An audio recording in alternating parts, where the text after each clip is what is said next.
Sa ating video ngayon ay bibisitahin natin muli ang paraiso ng San Luis Aurora. Walang iba kundi ang Ditequi River. May isang taon na din mula nang puntahan natin ang paraisong ito. Flashback. Grabe ang tubig, ang sarap sa katawan mga kabidot. Malamig, malinis, kita-kita yung ilalim.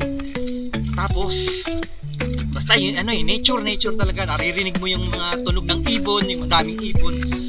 Sarap mga kabindot. Ang Ditequi River ay matatagpuan sa paanan ng Sierra Madre, kaya naman dumadaloy dito ang malamig at napakalinis na tubig na pag iyong nakita ay talaga namang nakamamangha.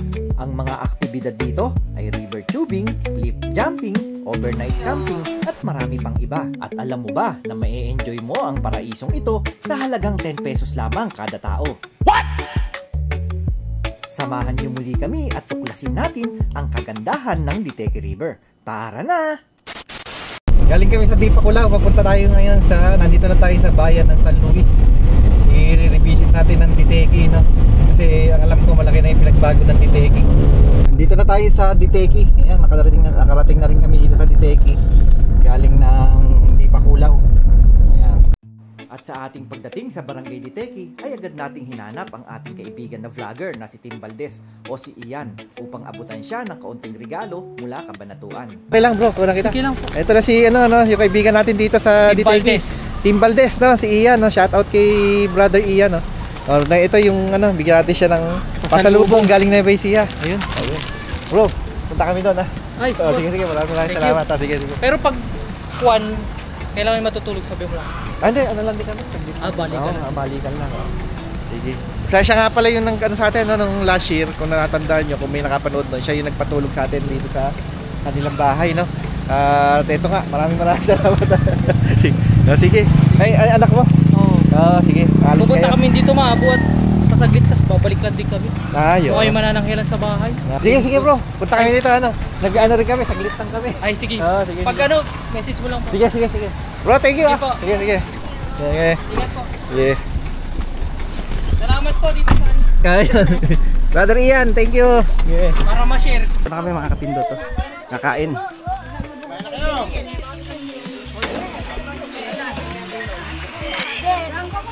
Bukas na ba, Pat?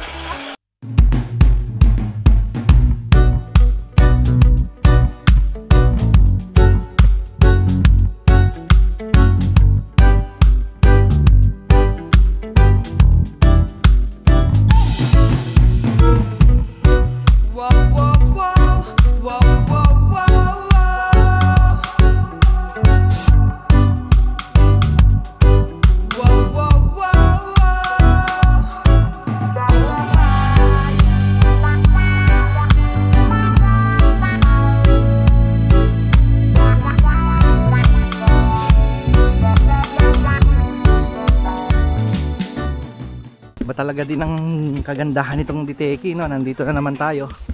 Ayan. Sa mga nakapanood na dati nung mga unang vlog natin, ay isa to sa unang kinontent natin ng ilog na to, no?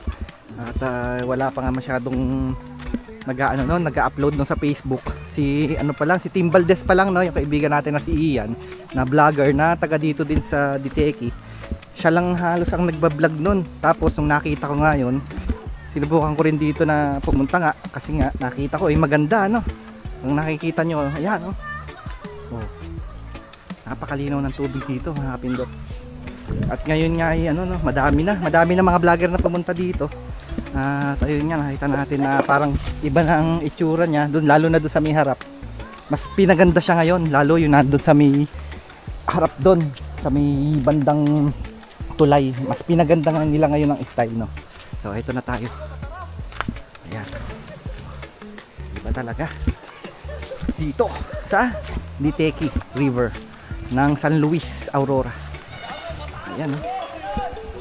Ito yung lugar na masaya dito, no? Pindot, pakita ko sa inyo. Nakita nyo naman tubig, oh. Linaw, oh. Nasa likod naman. Ayan.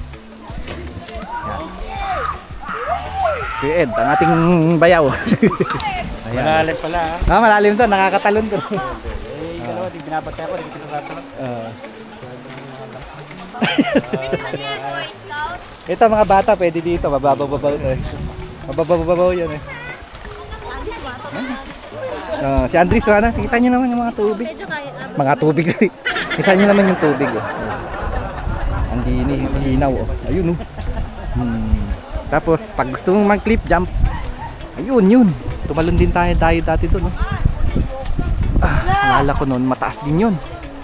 Pero mas mataas yung ano, yung tinalo natin sa ano, yung tinatalon doon sa may Bungabong Oriental Mindoro sa Lisap. Pakalamig niyan. Refreshing. Napaka-refreshing. Yun! Ay! Grabe, ang linaw talaga dito. Ang linaw sa Diteki. Napakaganda. Yan. Ayun ang ating asawa. Yan. Tapos, yun, yung mga kabarangay natin yan, no? Marami kami ngayon, naka-5 sasakyan kami. Yun, yung mga kabataan na yun, mga kabarangay namin. Marami kami nagpunta dito. Ang bilang ko ay nasa 17. Nasa 17 kaming katao. Ilang bang pamilya? Siguro mga 5 pamilya o 6 na pamilya kami. Ayan, tatalon sila. Ayan. Woo! Sarap.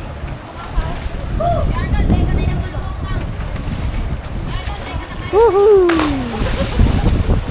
Diteki River. Yes.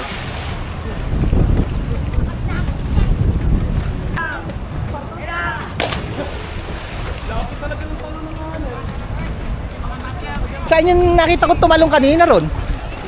Dito sa pinakataas na yan? Tsaka taas ah. Sa may pinakadulo na yan? Opo. Walang ya.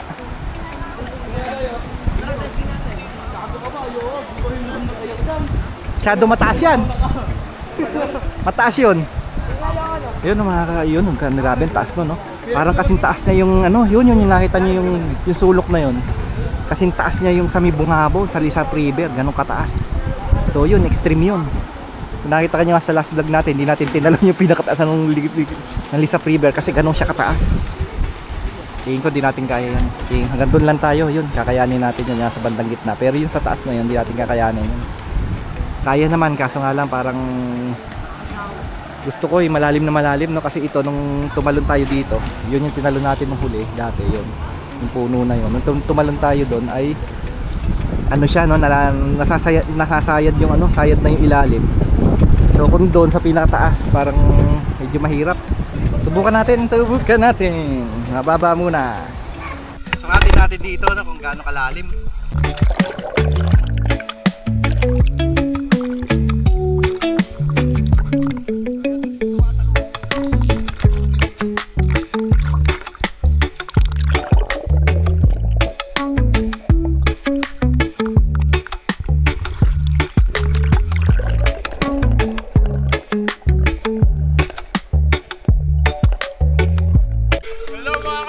Let's go! 1, 2,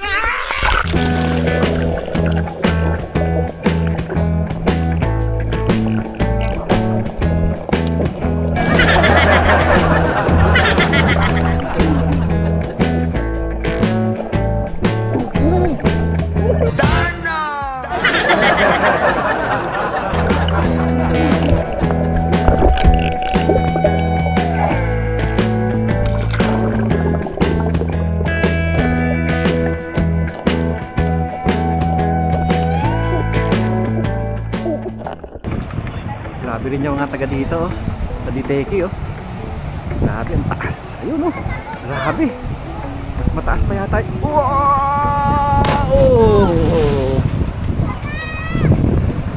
Ang taas. Lalakas ang loob ng mga to. Wow! Alam ko dati, dito tayo tumalon dati. Oo, dito. Dito sa ating pagtalon ay mayroon tayong hindi inaasahang pangyayari.